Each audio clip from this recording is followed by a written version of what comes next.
So my presentation is on solving food insecurity in children.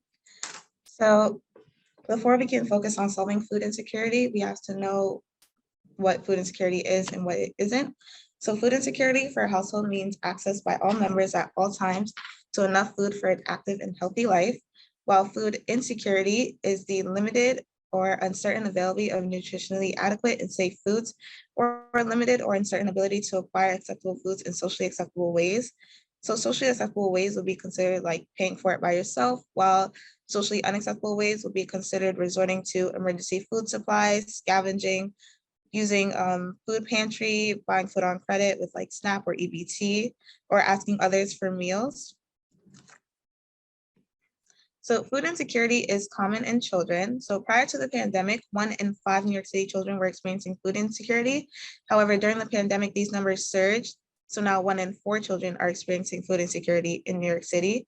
And there's a graph on the screen in which you can see that Black and Hispanic households with children are experiencing food insecurity at a much more severe rate than white and Asian households. And I will get into that more on my next slide. So the reason why food insecurity is more prevalent in minority communities is due to the lack of food stores in their community. So more often you'll see bodegas or corner stores in which there'll be like more junk food, soda, chips.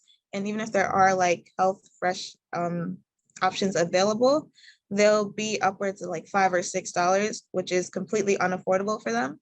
Meanwhile, in more white communities, you'll see that there'll be more supermarkets, more farmers markets available in their neighborhood, and they're able to get fresh food more easily. There's also a limited ability to acquire nutritious food. So if they did decide to travel, if people in these community colleges decided to travel to other supermarkets to get food, they would either have to take train, bus, Uber, or cab. Uber and a cab, way too expensive because you have to do a round trip. And then the bus and the train is, while it is cheaper, it does take time that they could spend getting money. And so time, you always hear this saying that time is money. And so it's difficult for them to acquire these foods. Low income also affects a person's purchasing ability. As you can see by the graph to the right, that African American and Latino people make way less than white and Asian people. And so going to the little picture that I have underneath, so let's say someone has $3. In one of the healthy food stores, you can purchase some broccoli, a cup of orange juice, and some cherries. Meanwhile, in one of the bodegas, you can get 2-liter sodas, 7 packs of ramen, and chips.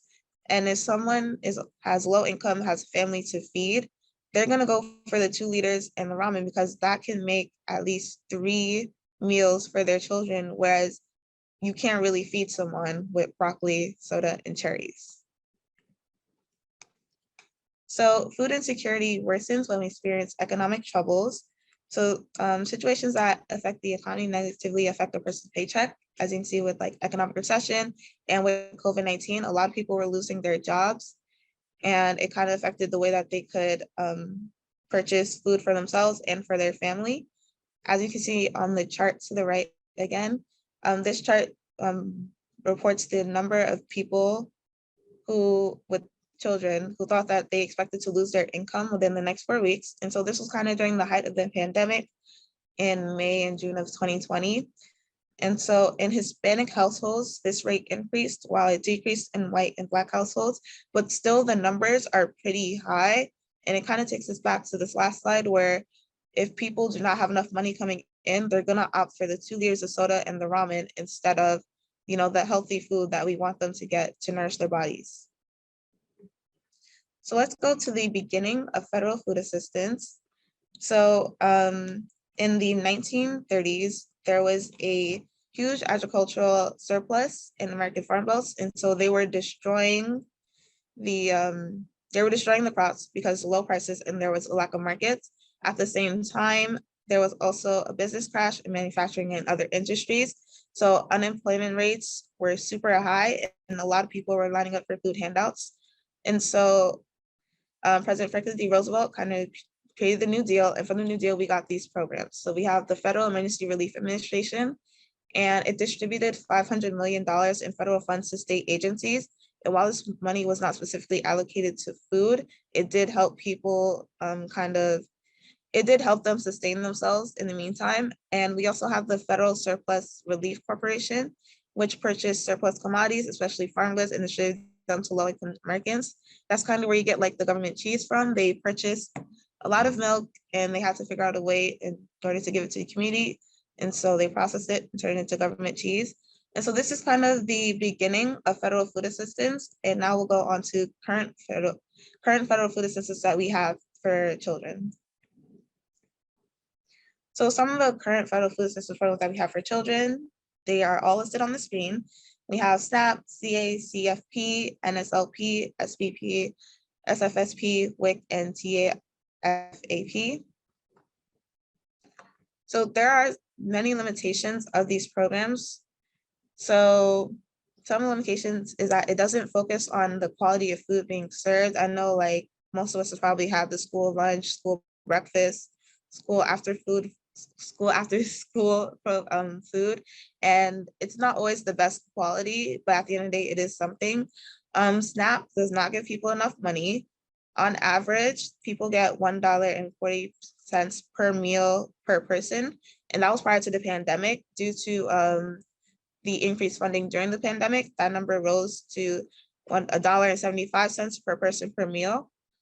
For some of the programs, you have to be in dire situations in order to receive the free or reduced price meals. And some of them don't apply to all school-age children, which is who we want to reach.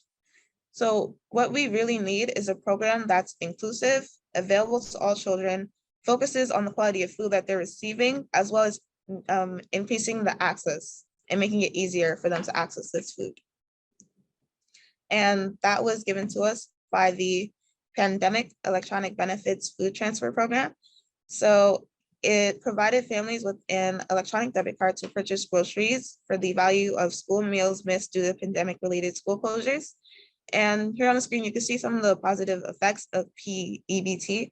So it reduced the share of families in SNAP households where children experience very low food insecurity by 17%, reduced food insecurity among SNAP households, had the largest effects in alleviating food hardships in states with relatively high rates of school closures due to COVID-19. And with that, I'll move on to my policy recommendations. Like I said before, we need a program that is inclusive, available to all, focuses on the quality of food, as well as making sure that they can acquire this food. So I think that we should expand urban farmer markets.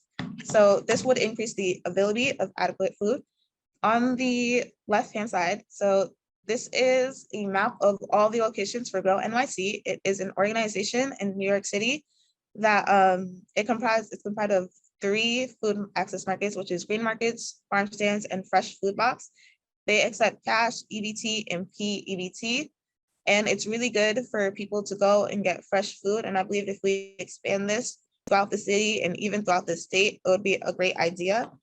And one of the great things about this market is that the way that you pay with EBT is some stalls you can go and pay personally with EBT, but they have market managers and you can swipe your card and they'll give you a number of tokens for the amount of money that you want. So if you give them $5 in EBT, they'll give you $5 in tokens. If you don't spend all that money, you can keep the tokens because they don't expire at any point, or you can give them the tokens back and they'll refund the money back to you. So it's not like you're wasting any money in this market at all, and it's very affordable.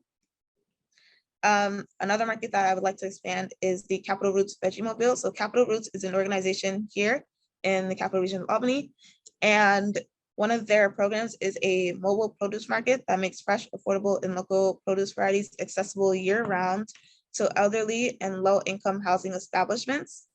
So if people are unable to go to the market, this kind of provides another way for them to access the fresh produce and healthy food. It kind of just brings the food towards them and just adds that extra, adds an extra way for them to access these food. And so this policy would be in connection with making the PEBT a permanent program with some modifications. So this would increase the ability to acquire adequate food. So I kind of created a mini formula. During winter break, midwinter break, and spring break, children would get $90 for each of these breaks. and the money would carry over from each break and eventually into the summer. During the summer, children would get $362 for the summer.